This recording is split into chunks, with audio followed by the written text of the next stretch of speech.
Hello and welcome back to the channel. This is a new project, a Mondeo. It might just look like a normal kind of basic Mondeo, but there's one little difference with this one. The one that I've never had before is a V6 Mondeo, and it's the Ghia X. So it's got lots of extras on it. But I've had to buy this car because personal reasons. We've decided to get a puppy which is due to be collected around about Christmas Eve. And as you will know, I've already got, he's in that car at the moment, a Springer Spaniel. So I'm going to have two Springer Spaniels. So unfortunately, I've had to let the Freelander go to my friend. I've gotten the Omega back, but I've decided to put two dogs in the back of that car would just be an absolute shame to ruin it. So the Freelander's away. Got the Omega back. I'm not sure what I'm doing with that over the winter, whether or not I'm going to use it or not. Not sure. So I really need to find myself a car to run about in. Yes, the ML, I've got that, but as we know, it's a 4 litre V6 petrol. I can't run that through every day, and I only use it for towing. So that's off the road as well. So I wanted something a bit more comfortable for doing me weekly commute to pick my son up, which is about 100 miles. Freelander wasn't really my thing. It, had the off-road tyres on, no cruise control. I just wanted something which was going to be comfortable to do me commuting. And where I travel through the Tyne Tunnel, there's always traffic, and it was a pain with a manual. So I wanted something automatic, cruise control, and a few extra little luxuries, and big enough to fit the dog in. And at the minute, there's absolute trash for sale, absolute rubbish for sale. But this one, genuine sale, a nice family had it for sale. I think one of the members of the family have subscribed to my channel, so I'd just like to thank you. Unfortunately, this car's for sale due to a bereavement in the family, so it's not really been sold because it needed to be sold. It was just sold because it was surplus to requirements. Genuine story. So anyways, we'll go through the car. It's a Ghia X, which is the top of the range you can get. Luxury wise, you can get the ST and the ST220, the 3 litre V6, but it's the Ghia X, so it's got every optional extra apart from a few little things, which I'll say is a sunroof and the bi-xenon headlights, which would probably just end off going wrong anyways. So again, this car ticks every box for me. It's got a tow bar on, so if anything was to ever happen for emergency reasons why I need to move the caravan while the ML's off the road, or if the ML ever breaks down, good backup car to have. Brand new tow bar as well. Hasn't been on from new, so it's not rotten. I'm going to get a cover for that. Obviously, like I've mentioned, for the puppy, I'll just open the boot. If I can reach in, I need something big enough to put a cage in for the puppy, and yet enough space for me fully grown big spaniel. Excuse the dehumidifier, I've just been clearing stuff out the couch. So what I'm going to do is put a standard size cage here, and that'll be enough space for Harvey and for the pram and whatnot. It's already got a factory fitted dog guard in, 12 volt power socket, and as you can see, it's in genuinely good condition, to see the colour of the beige carpets and stuff. So that's why I wanted that. Tinted windows were a must. A, in the summer to keep the sun off the dogs, and B, for thieves, for dog thieves at the minute, which is a common thing. It's not going to, if somebody wants to look through, they would see, but just from a distance, it just keeps what's in the back a bit more private so they cannot be seen. I wanted something again. I finish work at 6 o'clock, sometimes 5-6 o'clock, and I've got to be across to pick my son up within an hour. And come the bad weather, I just want to be able to jump into something. This is a petrol, bang, heats up straight away. Heated windscreen, mint on the Fords, great. Clear the windscreen and some nice heated seats. So when I've been stuck in a cold garage all day and I've got to walk two dogs home, I just want to be able to jump in the car and pretty much be on my way. Where the old Omega, being an old school diesel, takes a fortnight to heat up. The heaters don't run very hot, haven't got a heated windscreen, no air conditioning to get rid of the steam, no heated seats, it's no cruise control. So, I just wanted something a bit better. So, why not? Thought I'd pick this one up. So I'll run through a few little things with it. It had next to no MOT on when I bought it. I just MOT'd it yesterday. To be honest, to my surprise, I normally expect these things to be a nightmare, but it was nice when I turned up to see the car. Brand new front discs and pads. Back discs have cleaned up after the drive, but again, as you can see, if you know your Mondeos, you'll know what these are like with brake calipers. Brand new brake caliper. Discs are cleaning up nicely. Down to the other side, another brand new caliper. And disc okay, and then around to the front, centre cap missing on this one. Another brand new caliper. So there we go. 4 brand new calipers, front and rear discs and pads, brand new. It's got history for having a Terra clean done on the engine. I think that's a couple of £100. The fuel pump in the tank went, and I know they are very expensive. Had that done because I had an issue. It's very well serviced. New tow bar. Tyres are all... I must admit, I'm not keen of these wheels, but they've got good tyres on. They are the Pirelli. There's a few little bits on them, but like these actually are what you call a rim protector. These are Pirelli somethings, and then on the back the P0s, Pirelli P0s, 18-inch P0 Pirellis. So it's got 4 good enough tyres on. Just not keen of the flipping gangster kind of, what did I just say they were, 18-inch wheels? Yeah, 18-inch wheels, so I'm not really that keen, but to be honest, it's nice to have them than a set of scabby old standard wheels, which would be knackered by now anyways. Roof bars to put a roof box on if I need to. Headlights were getting a little bit smoky. I've cleaned them up before the MOT yesterday. They've come up alright. It has unfortunately got a couple of little marks and dings on it here and there. Nasty key mark there, which somebody did, they told us recently. Little tiny rust scarb there, but for a 2003 Mondeo it's actually not that bad. And one there, a bit bigger one. But here, I bought this car to put the dogs in and to use it as my family car, so it's not really going to be like me top end project or anything like that. I'm going to do a few little jobs I'm going to do to it. The headlights are crap. I'm used to having the LED ones in. I'm not putting the LEDs into this. I'm just going to put, I've got some Osram night breakers to put in, some LED side lights just to improve the sight a little bit at the front. At the back I've got what I had in the Freelander. If they work in this, I've got some LED indicators to go in, because the ones that are in are flashing slightly white, so they're going to get done. What else was I going to do? Yeah, like I said, service the 6 platinum spark plugs, oil and filter, air filter, fuel filter underneath, pollen filter. I've got a new set of front Bosch specific fit wipers coming with the spoiler on via eBay, because it was going to cost a fortune from my part supplier. And this stupid little back wiper on it, a Bosch one, that cost me £7, because they're a unique fit for these. But again, I like to be able to see for manoeuvring. Factory fit parking sensors. I'll go through a few little bits on this car because it's got lots of nice little options. Like I've said, like puddle lights, electric folding mirrors. Let's find what I've done with the key. We'll open the bonnet first. Has got a little slight bit of a whine on the bearings on the alternator. I think it's coming from, I need to do a bit of further investigation down there. It's nothing too severe. I'll just try to open this bonnet, 2 seconds. Never been keen of that idea with the key. There you go. It's not often you see one of these, and it's quite a nice sound when you fire it up, because 9 times out of 10 when you fire a Mondeo up, it's just an old clattery transit van engine, or what I would say one of the underpowered 1800 or 2 litre 4-cylinder petrol engines. Nothing wrong with them, but they're just a bit boring. Like, you know, I had one of these, a nice one, a Ghia X, same as this, 56 plate one, blue hatchback, and what let it down was it was manual. And they're not very nice, them MTX 75 gearboxes. Very clunky, not very nice gear change. And then the engine, to say you had the nice spec car, the engine just didn't seem to have the pull to go with it. So a nice V6 2.5, chain driven. So, you know, if it's had regular services, which it has, that's fine. So I've not really got much to do under here. The power steering fluid looks a bit grotty, which they all do on these. Going to flush that out with some new fluid. The coolant's fine.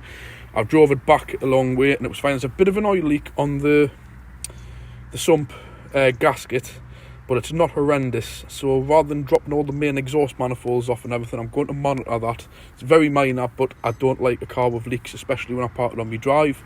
But bar that, it's pretty much all okay under here. Another common fault with these are front springs. They're brand new. Nice to see that they were done. So new front springs have been done on it. What else was I going to do? I was going to do a few... air conditioning. Works perfect. Kicked that in yesterday. Nice to have air conditioning. Even in the winter, when you've got 2 dogs sitting and 2 kids and my partner, when the car starts to steam up, it's nice just to be able to flick the air conditioning on. I'll have a quick look inside. I'll just show you. It's actually really nice. There's like a few little marks here and there, but nice beige leather interior. I was going to put my seat covers on, but with them being leather seats,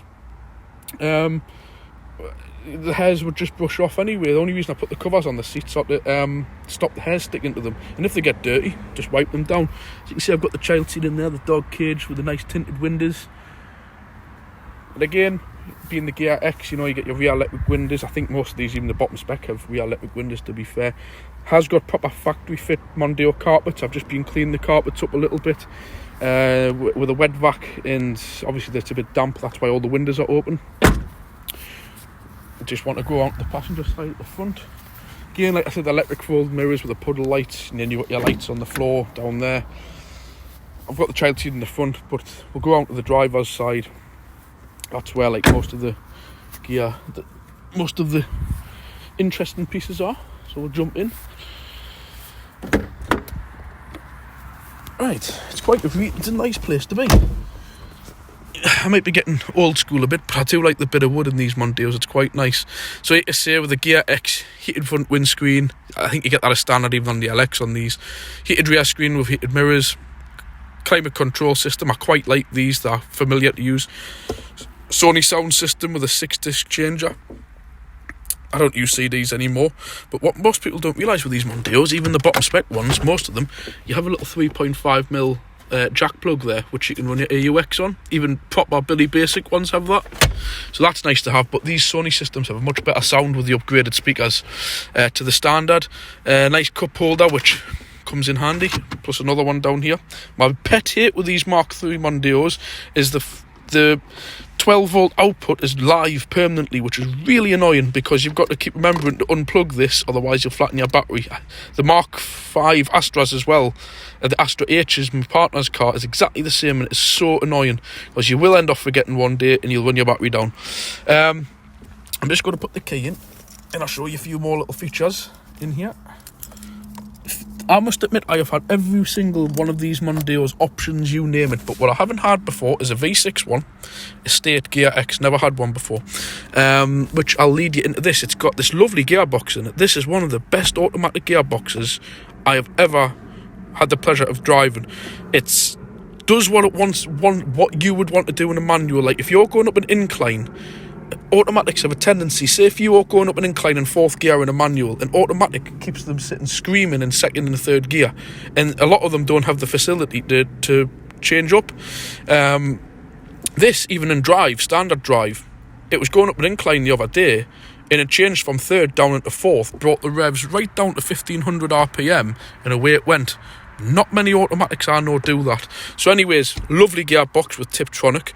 But again, this is the very first Mondeo I have ever had with gear changes, Tiptronic on the steering wheel. Really like to say, I've never ever, I know a lot about these cars, and I didn't even know that they had them on. And that's really nice when you're driving, so you can just tip it into manual mode, and if it does decide to be in a gear for too long, or you want to drop down a gear, it's all at your fingertips. Cruise control, lovely to have. And this is the pre-facelift one, very early pre-facelift on a 53, so you get the updated dashboard with, like you say, with the Sony. We've got the boot release, we've got the traction control, you've got your trip computer, which I'll just put it on, you'll see.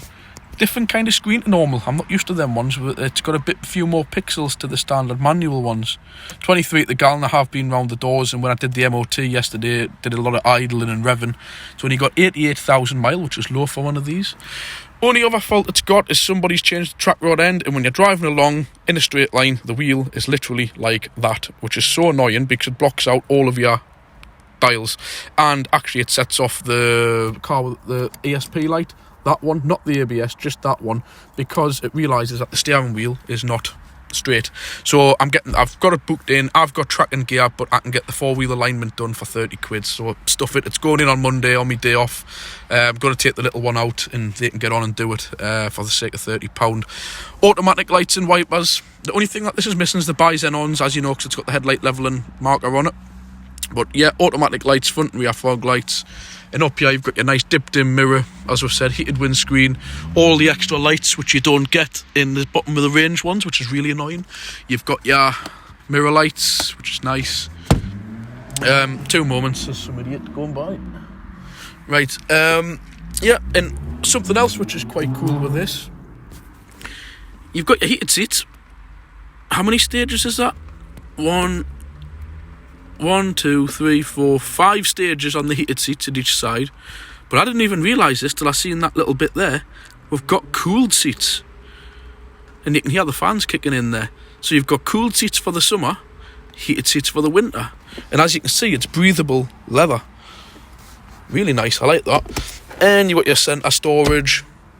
You know, you've just got all your kind of like nice luxuries in here, what you would expect, you know, like your 4 electric windows.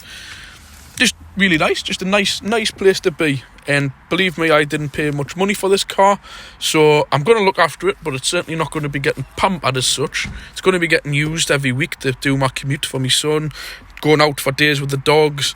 You know, it's going to get well used, you know.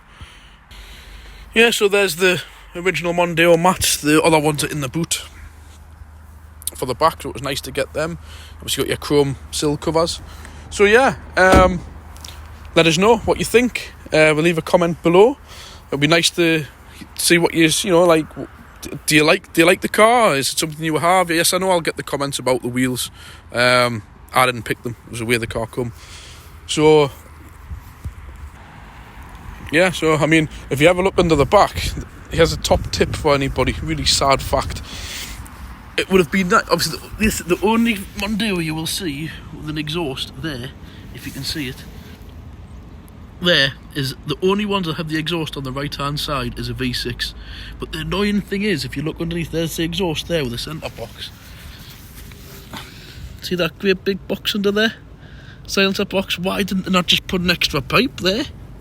I can't even see my finger on there. You know, and you could have had dual pipes, but it goes into that silencer, then cuts across and out as in one pipe. Would have been nice for to have just 2 little chrome pipes at the back, wouldn't it? Wouldn't have harmed. But yeah, if you're behind a Mondeo and the exhaust on the right hand side, sad fact, it'll be a V6. All the other ones, the diesels, the 18 and the 2 litre petrols, exhaust will be on the left, and obviously a V6 badge on the wing. It wouldn't have harmed, I don't suppose, you know, if they could have put one on the back, but they didn't. I think they just wanted to keep these you know, quite underhand, you know. But I think a little V6 somewhere around here wouldn't have. I'm certainly not going to stick one on, because I think they personally look shit when people stick a fake V6 badge which doesn't match the car on the back. It just doesn't go. If it didn't come like that from the factory, I'm not going to stick it on. Obviously it come from the factory on there, so that's where they're going to stay.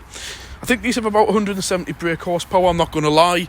A remapped 2 litre diesel would probably beat it, you know what I mean, and definitely a 2.2 one. They haven't got loads of torque, they're not designed for that, but they're just such a lovely car, smooth pull away, lovely to drive, and that's exactly what I wanted. And to be quite honest, the diesels, when you're only paying like less than £1,000 for a car, if you get a diesel one, you can guarantee you'll need a fuel pump, injectors, dual mass flywheel. All the auxiliary belts are an absolute nightmare on the diesels, and they cost a fortune for the tensioners, the bottom crank pulleys, they're just a nightmare. These aren't probably much better, but they're a lot more reliable than the diesel ones. So the little bit of extra money that you pay on petrol is probably worth it. Again, with it being a 53 plate, it's just a £300 tax one, but be very careful if you buy one of these 06 or newer. They only went from 06 to 07 anyways. You'd be looking at paying about £600 for the tax, so just be careful if you see one of these going cheap on an 06, no, sorry, it ought to be 06 56 or an 07 with the V6 engine in. You'll get a fright with the price of the tax. So yeah, I'll leave this one here. Leave your comments below, let us know what you think. So really I'm only down to having the Mondeo, the Omega and the ML, but the ML is just purely used for towing the caravan, so I'm not really going to class that as such part of the fleet at the moment. So yeah, I'll get back to you in another video. Like, comment and subscribe, and thanks for watching. Bye.